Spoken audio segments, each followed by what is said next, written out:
Halo semuanya, pada kesempatan kali ini saya, Rizky Eka Saputri, akan sedikit memberikan informasi tentang metabolisme dari vitamin D, mulai dari absorpsi atau penyerapan, transportasi, simpanan, dan juga ekskresinya. Yuk simak video berikut. Absorpsi dari vitamin D terjadi di usus halus, mulai dari duodenum dan khususnya diserap pada bagian proksimal dan distal dari usus halus.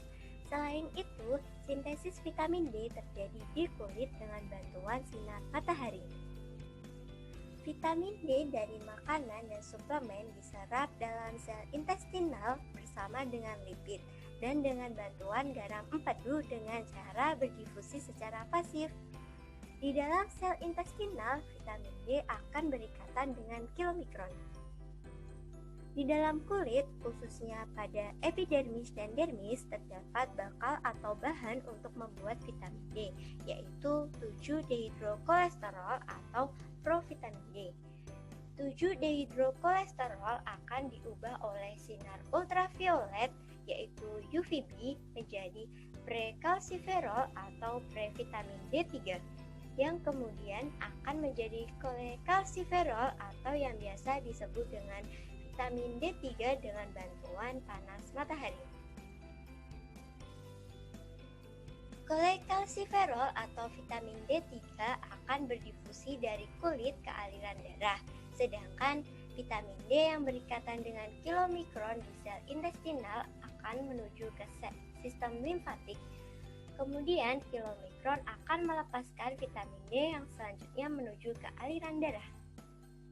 Di aliran darah, vitamin D akan berikatan dengan protein alfa-2 globulin vitamin D binding protein, singkatnya VDBP, vitamin D binding protein, juga disebut transkalsiferin.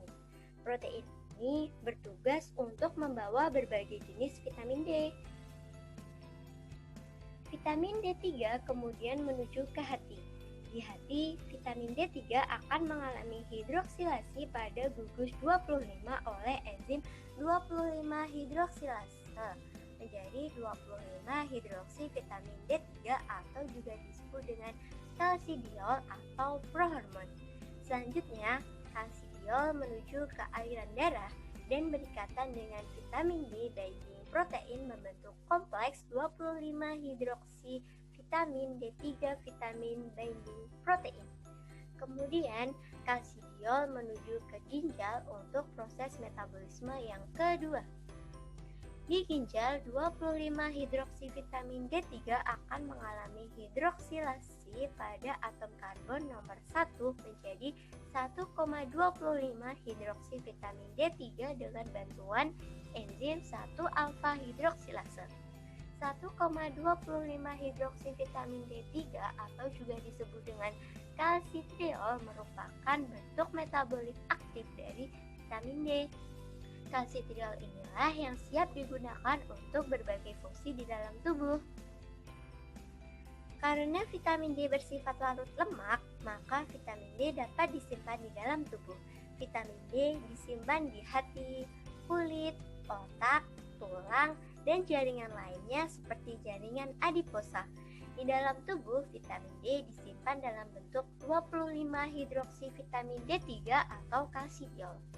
Vitamin D diekskresikan melalui empedu dan dikeluarkan bersama dengan feses, dan dalam jumlah kecil juga dikeluarkan melalui urin.